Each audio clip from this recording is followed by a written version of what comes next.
Hey, welcome to our journey in faith. We are busy at Logan Valley Baptist Church here in Lyons, Nebraska. Let me show you what we got going on. So, Brother Mike is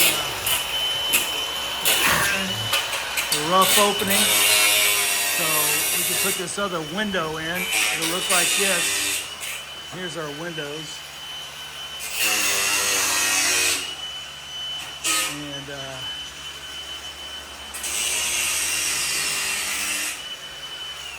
here we got some sheetrock going on, wave high.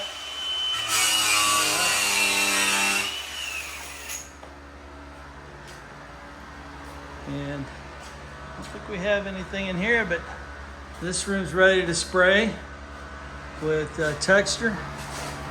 And then I don't know where Joseph went to. He was doing some mud and taping with his mom.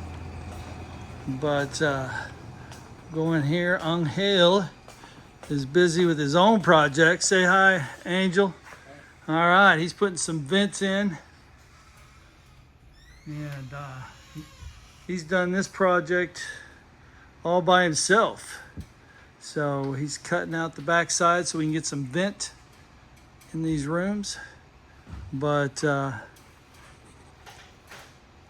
anyway, until we see y'all again, keep looking up, and Maranatha.